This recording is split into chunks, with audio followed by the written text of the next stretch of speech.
आज का video start करने से पहले चलते हैं आज के न्यूज़ के अंदर। यानी कि आज पूरे दिन में अगर आप न्यूज़ देखोगे, मीडिया में जाओगे तो देखोगे किस तरह की वीडियोज़ या किस तरह के जो पिक्चर्स हैं, कार्टून्स हैं वो आ रहे हैं। तो पहले चलते हैं हम मीडिया में, फिर हम बात करेंगे आज की वीडियो की।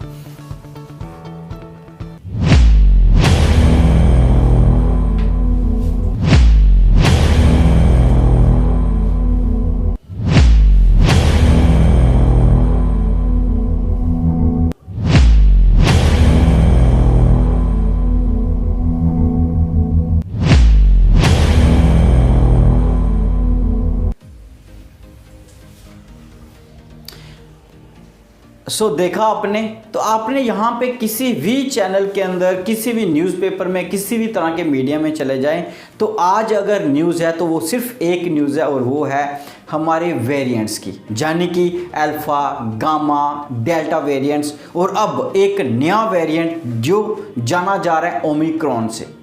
और इन वेरिएंट के कारण पूरे विश्व के अंदर आज वही हालात बन चुके हैं जो 2 साल पहले थे, दैट इज़ लॉकडाउन के हालात। और आज फिर से सभी स्कूल, सभी कॉलेजेस उसी जगह पे पहुंच चुके हैं यहाँ पे 2 साल पहले थे। मैं हरप्रीत सिंह आज आपको बताऊंगा कि ये ओमिक्रॉन या और वेरिएंट जो हैं ये किस तरह से हमारी बॉडी के अंदर एंटर करते हैं, किस तरह से ये म्यूटेशन करते हैं, कितनी म्यूटेशन अभी तक ये कर चुके हैं और कितनी म्यूटेशन ये कर सकते हैं। जहाँ फिर हम बात करें कि ये जो वायरसेस हैं ये हमारी बॉडी के अंदर एंटर कैसे करते हैं, क्यों इतनी वैक्सीनेशन के बावजूद भी हम लोग जो हैं वो फिर से इन्फेक्शन में आ रहे हैं या इन्फेक्टेड हो रहे हैं। क्या ये जो डेल्टा वेरिएंट के लिए हमने वैक्सीन्स बनाई थी, क्या ये ओमिक्रॉन के ऊपर इफ़ेक्टिव है या नहीं? इन सभी क्वेश्चंस को, जो मेरे क्वेश्चन हैं, ये सभी क्वेश्चंस आपके अपने हैं और आपके ही दिमाग में चल रहे हैं। तो इन्हीं क्वेश्चंस को आज हम सॉल्व करेंगे। मैं सिंपल वे में इनका आंसर आपको बताऊंगा। कोशिश करूंगा कि कोई भी क्वेश्चन ना रहे, लेकिन इसके लिए आपको इस वीडियो को लास्ट तक देखना पड़ेगा। तो चलते हैं इस ओमिक्रॉन के ऊपर, इसकी पूरी हिस्ट्री और डिटेल और आगे ये क्या कर सकता है उसके ऊपर भी बात करेंगे। स्टडी करते हैं केस हिस्ट्री ऑफ ओमिक्रॉन। तो क्या है इसकी हिस्ट्री, कहाँ से ये वायरस आया? तो सबसे पहले अगर हम बात करें डिस्कवरी की, तो फर्स्ट डिस्कवर इन बोत्सवाना, अफ्रीकन कंट्री। तो सबसे पहले ये एक बोत्सवाना कंट्री है जो अफ्रीकन कंट्री है, वहाँ पे ये पाया गया था। तो 24 नवंबर 2021 में ये साइंटिस्ट जो थे साउथ अफ्रीका के, उन्होंने इसको रिपोर्ट किया था WHO, that is world health organization को। 2 दिन बाद 26 नवंबर 2021 के अंदर वर्ल्ड हेल्थ ऑर्गेनाइजेशन ने इसी वायरस को लेबल्ड किया था as a variant of concern. अब आप सोच रहे होंगे ये वेरिएंट ऑफ कंसर्न क्या है? वेरिएंट ऑफ कंसर्न का मीनिंग होता है एक ऐसा डिजीज़ या फिर एक ऐसा वायरस जो बड़ा ही ज़्यादा प्रॉब्लमेटिक हो, बहुत ही ज़्यादा प्रॉब्लम काज करता हो, या फिर वो एक ऐसा वायरस जो रेप्लिकेशन ज़्यादा करता हो, जिसकी ट्रांसमिशन रेट जो है वो बड़ा ही ज़्यादा हाई हो, और थर्ड सीवियरिटी, बहुत ही ज़्यादा सीवियर हो। तो ये 3 कंडीशन जो थी ये किसी भी पर्सन और किसी भी कंट्री के लिए पैनिक क्रिएट कर सकती हैं, और जो इसने किया, ओमिक्रॉन ने भी वैसा ही पैनिक क्रिएट किया पूरे वर्ल्ड के अंदर। अभी तक के जो 4 वेरिएंट थे उनमें से सबसे खतरनाक बोल सकते हो डोमिनेंट वेरिएंट था, वो था डेल्टा वेरिएंट, जिसने पूरे वर्ल्ड के अंदर इतना पैनिक और इतनी कैजुअलिटीज़ की हैं। तो आज जितने भी हमें नुकसान हुए, जितने भी ज़्यादा कैजुअलिटीज़ हुई हैं, वो सिर्फ और सिर्फ डेल्टा वेरिएंट के कारण हुई हैं। और अब जो हमारा ओमिक्रॉन है ये 5th वेरिएंट है। तो सबसे पहले जानने की कोशिश करेंगे कि वायरस इतने ज़्यादा खतरनाक क्यों होते हैं। तो वायरस एक ऐसा ऑर्गेनिज्म है जिसको बोल सकते हो border line between living and non living, यानी कि एक ऐसा ऑर्गेनिज्म जो हमारी बॉडी के अंदर जब एंटर करेगा तो वो लिविंग कैटेगरी में आ जाएगा, लेकिन जब वो बॉडी से बाहर होगा वो एक इनर्ट पार्टिकल होगा। उसका कारण क्योंकि जो वायरस है वो सिर्फ और सिर्फ 2 चीज़ों से बना हुआ है। एक उसके आगे पीछे बॉडी का कवर होता है जिसको बोलते हैं प्रोटीन कोट, और उसके अंदर होगा एक बोल सकते हो जेनेटिक मटेरियल RNA। सिर्फ ये दो ही चीज़ें होती हैं वायरसेस के अंदर, और किसी केस में वहाँ पे एंजाइम्स भी हो सकते हैं। तो जैसे हमारे सेल के अंदर माइटोकॉन्ड्रिया, अलग अलग सेल ऑर्गेनेलीज होंगे, वैसा उसके अंदर कुछ भी नहीं है, और यही खासियत उसको ज़्यादा खतरनाक बना देती है। तो ये था हमारा first question, that is viruses हैं क्या। अब हम बात करेंगे कि वायरसेस जो होते हैं हमारी बॉडी के अंदर एंटर किस तरह से करते हैं, किस तरह से फोर्सफुली हमारी बॉडी के ऊपर ये पूरा कब्जा कर लेते हैं। तो उसके लिए हमें समझना पड़ेगा एक लॉक एंड की मैकेनिज़्म, जो अब साइड में मैं यहाँ पे जो भी वीडियोस लगाऊंगा या जिस तरह की भी पिक्चर्स लगाऊंगा उसको प्लीज़ आप साथ में टैली करें, जिसमें समझने के लिए आपको थोड़ा सा आसानी होगा।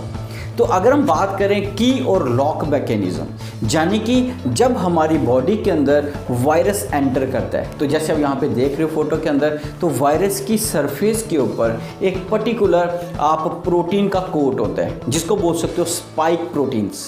जैसे आप यहाँ पे वायरस में देख सकते हो, तो यहाँ पे आपने देखा होगा इसके ऊपर अलग अलग डिज़ाइन में जो स्पाइक्स हैं, यही स्पाइक्स हैं जो की का काम करते हैं। और ये प्रोटीन जो है, स्पाइक प्रोटीन जो हैं, जब हमारी बॉडी के अंदर ये पूरा वायरस जाएगा तो ये हमारे सेल के साथ जब पास पहुंचेगा तो ये उसके अंदर हमारे सेल के सरफेस के ऊपर भी इसी तरह का कुछ लॉक मैकेनिज़्म होता है, दैट इज़ एस रिसेप्टर्स होते हैं। तो वो रिसेप्टर और ये आपस में जब मिलते हैं तो इसके कारण क्या होता है कि ये वायरस हमारे बॉडी के अंदर एंटर कर जाते हैं। क्यों?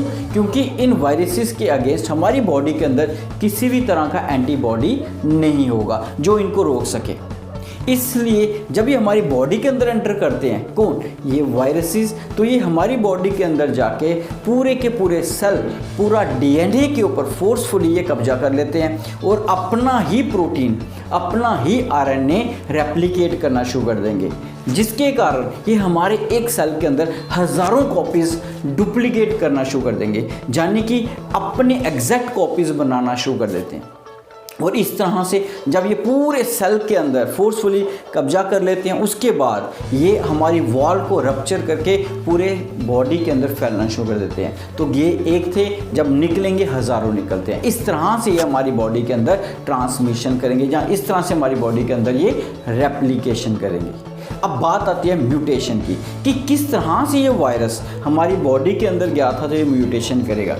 तो इसको समझने के लिए आप मान सकते हो कि जब ये हमारी बॉडी के अंदर रेप्लिकेशन कर रहे थे तो ये वैसे ही है जैसे आप कॉपी के ऊपर साइन कर रहे हो। तो मैं आपको एक कॉपी दे देता हूँ, बोलता हूँ इसके ऊपर आप साइन करो, तो आप उसके ऊपर जब सिग्नेचर करना शुरू करोगे सुबह से लेकर शाम तक, तो हो सकता है कि जब आपने स्टार्टिंग में ये प्रोसेस किया था तो आप एग्जैक्टली वैसे ही सिग्नेचर करोगे, लेकिन थोड़ी देर के बाद, हो सकता है 1, 2 या 3 घंटे के बाद, जो आपके हाथ के अंदर उतना एनर्जी नहीं रहेगी और आपके सिग्नेचर के अंदर थोड़ा सा आप बोल सकते हो फ़र्क पड़ सकता है, जहाँ उसके अंदर कुछ एरर आ सकता है। उसी तरह से जब ये हमारी बॉडी के अंदर एंटर करते हैं और रेप्लिकेशन करते हैं, तो रेप्लिकेशन के दौरान कई बार क्या होता है, ये प्रोसेस में थोड़ा एरर हो जाता है और उसी एरर के दौरान ये एक म्यूटेंट तैयार कर लेते हैं, और ये म्यूटेंट जो पिछले वाले वायरस से बिल्कुल ही डिफरेंट होगा। सो ये एक कारण होता है जिसके कारण वायरस ही जो है म्यूटेशन करते रहते हैं।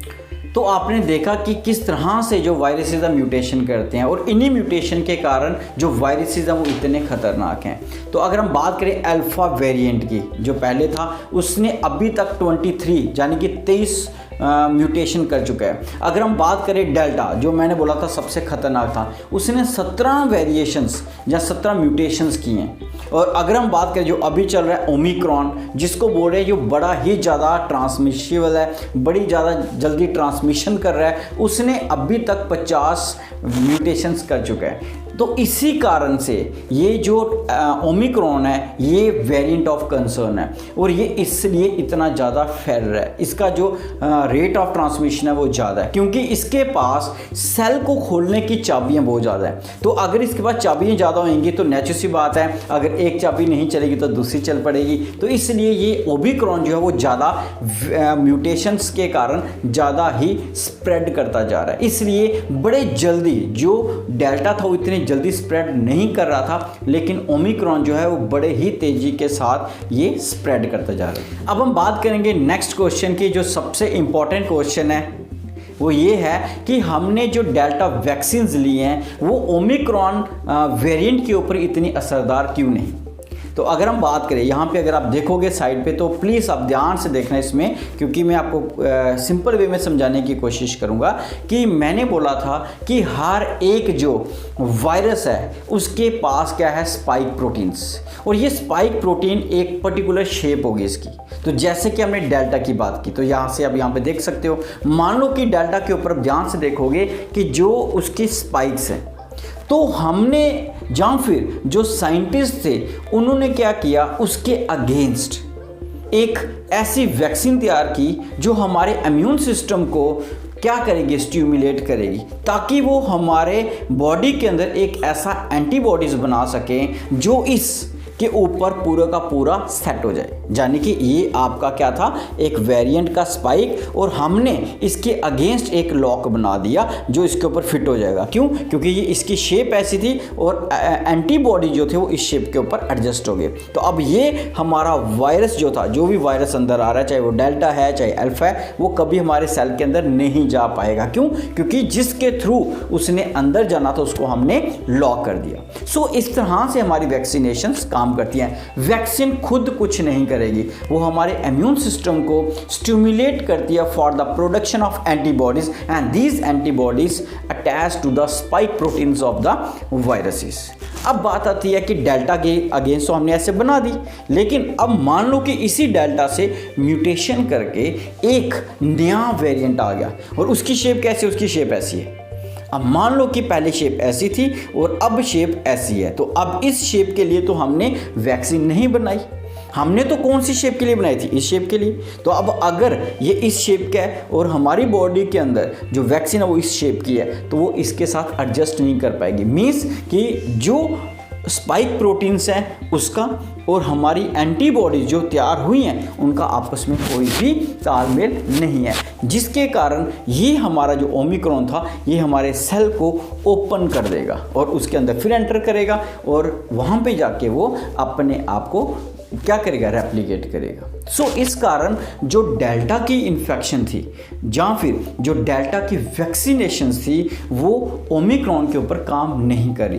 पर इसका मीनिंग ये नहीं है कि हमने डेल्टा की वैक्सीन लेके गलती कर दिया, क्योंकि डेल्टा मैंने पहले बोला है वो ओमिक्रॉन से भी ज़्यादा खतरनाक है, उसकी कैजुअलिटीज़ ज़्यादा है। अगर हमने वो नहीं लगाया होता तो शायद ओमिक्रॉन एंटर भी नहीं करता, क्योंकि हम होते ही नहीं।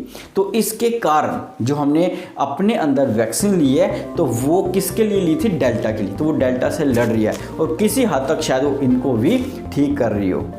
यहाँ तक तो मुझे लगता है कि आपको समझ आ चुका होगा किस तरह से हमारी बॉडी के अंदर ये वैक्सीनेशंस काम करती हैं। सो अब एक क्वेश्चन था कि क्या जिन्होंने 2 या 3 वैक्सीनेशंस ले ली हैं उन लोगों को क्या इन्फेक्शन होगी या नहीं होगी। अगर आपने पिछला क्वेश्चन सुना है तो मुझे लगता है इससे आंसर मिल गया होगा कि हमारी जो वैक्सीनेशंस हैं अगर आपने डेल्टा के लिए लिए हैं तो हो सकता है कि वो आगे हमारी ओमिक्रॉन के लिए काम ना करे, उसके लिए हमारी फिर से नेक्स्ट सी बात है वैक्सीनेशंस लेनी पड़ेंगी। तो आपको इस चीज़ से ज़्यादा हैरियत नहीं होनी चाहिए, क्योंकि अगर हम बात करें हमारा फ्लू जो है उससे हर साल, ये मैं नहीं बोल रहा, WHO की रिपोर्ट्स हैं आप देख सकते हो, तो 2 या 3 लाख लोग हर साल डेथ होती है, क्योंकि वो भी एक वायरस से बोल सकते हो आप। तो वो जो वायरस है फ्लू के लिए, उसके लिए भी हमारी जो वैक्सीनेशन हैं या वैक्सीन हैं वो हर साल क्या होनी चाहिए, अपडेट होनी चाहिए। अदरवाइज क्या होगा, जो फ्लू वाला वायरस है वो भी ज़्यादा क्या करेगा, हमें डेथ काज कर सकता है। सो इसी तरह से हर एक जो वायरस होता है जब वो वेरिएंट अलग होगा तो उसके लिए वैक्सीन्स भी डिफरेंट बनेंगी और ज़रूर बनेंगी। और मैं अगर हमारी गवर्नमेंट ने पहली वैक्सीन दी है तो हो सकता है अब हमारी सेकंड वैक्सीन भी इसके ऊपर भी ज़रूर आ जाए। आपको किसी भी तरह से यहाँ पे पैनिक नहीं होना चाहिए। मुझे लगता है कि जो मैंने ये टॉपिक स्टार्ट किया था दैट इज़ ओमिक्रॉन का, कि इसकी हिस्ट्री क्या थी, तो मैंने बताया साउथ अफ्रीका से स्टार्ट हुआ था। फिर मैंने बताया था कि ओमिक्रॉन जो आज यहाँ पे इतना ज़्यादा पैनिक क्यों है, तो मैंने बताया था 3 कारण है इसके, कि ये जो हमारा ओमिक्रॉन है ये बड़ा ही ज़्यादा जल्दी स्प्रेड कर रहा है। और ये स्प्रेड क्यों कर रहा है तेज़ी से, उसका कारण भी मैंने आपको बताया, क्योंकि इसके वेरिएंट्स जो हैं वो 50 वेरिएंट्स हैं, यानी कि ताला खोलने की चाबियाँ इसके पास बहुत ज़्यादा हैं, इसलिए पैनिक है। और ये जो है ये बड़ी तेज़ी से स्पीड से आगे चल रहा है। और इसकी सबसे बड़ी बात, वैक्सीन अभी तक तैयार नहीं हुई है, ये भी एक पैनिक का कारण था। और मैंने बोला था म्यूटेशन के बारे में कि म्यूटेशंस क्या हैं, उसको भी मैंने कोशिश की पूरा आराम से आपको बताने की किस तरह से जो वायरस इधर म्यूटेशन करते हैं। और ये वायरस आज से नहीं कई सालों से म्यूटेशन करते आ रहे हैं। लेकिन जैसे जैसे टाइम बीतेगा तो हमारी बॉडी का जो इम्यून सिस्टम है वो भी इनके अगेंस्ट ज़्यादा स्ट्रॉन्ग हो जाएगा। और हमें पैनिक नहीं होना है, कोशिश करें कि हाँ हमें ज़्यादा प्रिकॉशंस लेने हैं ताकि हम इनसे लड़ सकें, तो वो हमें थोड़ा ध्यान रखना पड़ेगा। तो मैंने बोला कि जल्दी ही हम फिर से, जैसे पिछली बार हम लड़ के बाहर आए, इस समय भी हम क्या करेंगे, इस नए ओमिक्रॉन से लड़के बाहर आएंगे और ज़्यादा अपने इम्यून सिस्टम को स्ट्रॉन्ग करेंगे। इसी के साथ मैं अपनी वीडियो जो सो यहाँ पे एंड करता हूँ और होप करता हूँ कि आपको ये बहुत अच्छी लगी होगी। अगर अच्छी लगी है प्लीज़ इस चैनल को सब्सक्राइब करें ताकि मैं ज़्यादा से ज़्यादा वीडियोज़ आप तक लेके आऊँ। Thank you very much.